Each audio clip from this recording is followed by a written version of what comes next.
Good morning students. आज मैं आपको इतिहास की किताब का पाठ 2 का रिवीजन कराने जा रही हूँ। आपका पाठ 2 का नाम है नए राजा और उनके राज्य। सबसे पहले हम अन्य प्रश्न करेंगे। प्रश्न 1 है, चोल वंश के संस्थापक कौन थे? तो उत्तर है, चोल वंश का संस्थापक विजयालय था। भारत के वर्तमान प्रधानमंत्री का नाम श्री नरेंद्र दामोदर दास मोदी। भारत के वर्तमान राष्ट्रपति का नाम श्री रामनाथ कोविंद। हिमाचल प्रदेश के वर्तमान मुख्यमंत्री का नाम श्री जयराम ठाकुर। ओके। भारत के उपराष्ट्रपति कौन है? श्री वेंकैया नायडू। ओके। प्रश्न 6 है आपका, चोल शासक राजेंद्र प्रथम द्वारा बनवाए गए एक भव्य मंदिर का नाम बताओ। तो इसका उत्तर है गंगईकोंड चोलपुरम मंदिर। ओके। भारत के किस शासक ने सुल्तान मोहम्मद गौरी को हराया था और कब? तो इसका उत्तर है पृथ्वीराज तृतीय 1191 ईस्वी में। प्रश्न 8 है, तंजावुर का मंदिर किसने बनवाया? राजा चोल ने। अब हम आपका प्रश्न 1 करने जा रहे हैं बुक का। ओके। तो प्रथम प्रश्न है आपका, जोड़े बनाएं। जोड़े बनाओ। तो गुर्जर प्रतिहार है गुजरात और राजस्थान। राष्ट्रकूट पश्चिमी दक्कन, पाल बंगाल, चोल तमिलनाडु। ओके। प्रश्न 2 है आपका, त्रिपक्षीय संघर्ष में लगे 3 पक्ष कौन कौन से थे? उत्तर, त्रिपक्षीय संघर्ष में लगे निम्न 3 पक्ष थे, गुर्जर प्रतिहार, राष्ट्रकूट, चोल शासक। ओके।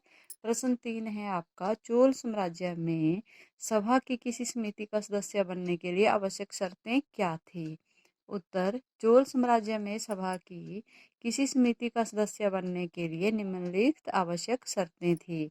व्यक्ति को ऐसी भूमि का स्वामी होना चाहिए जहां से भू राजस्व वसूला जाता हो।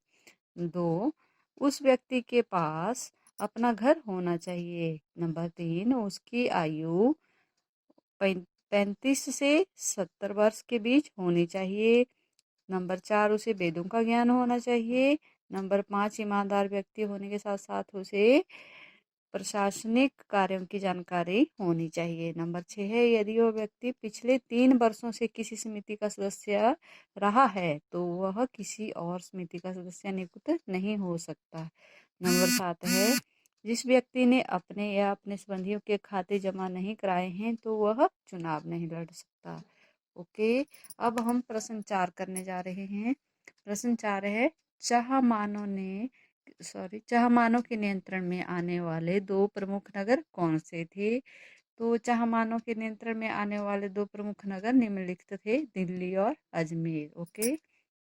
प्रश्न 5 है, राष्ट्रकूट कैसे शक्तिशाली बने?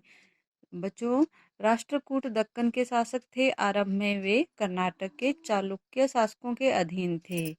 उनके एक प्रधान दंती दुर्ग ने अपने स्वामी की अधीनता मानने से इनकार कर दिया और उसे पराजित कर दिया, परंतु वह जन्म से क्षत्रिय नहीं था, जबकि राजा केवल क्षत्रिय ही बन सकता था। अतः उसने हिरण्यगर्भ नामक एक अनुष्ठान किया। ऐसा माना जाता था कि ब्राह्मण की सहायता से यह अनुष्ठान करने वाला व्यक्ति क्षत्रियत्व प्राप्त कर लेता था। इस प्रकार दंतीदुर्ग स्वतंत्र शासक बन गया। उसने राष्ट्रकूट वंश की नींव रखी। ओके। सो स्टूडेंट, आप सभी ने ये 5 प्रश्न याद करने हैं, अन्य प्रश्न भी याद करना है, साथ में आपने उसमें रफ कॉपी पे लिखना है। ओके। Thank you. बाय।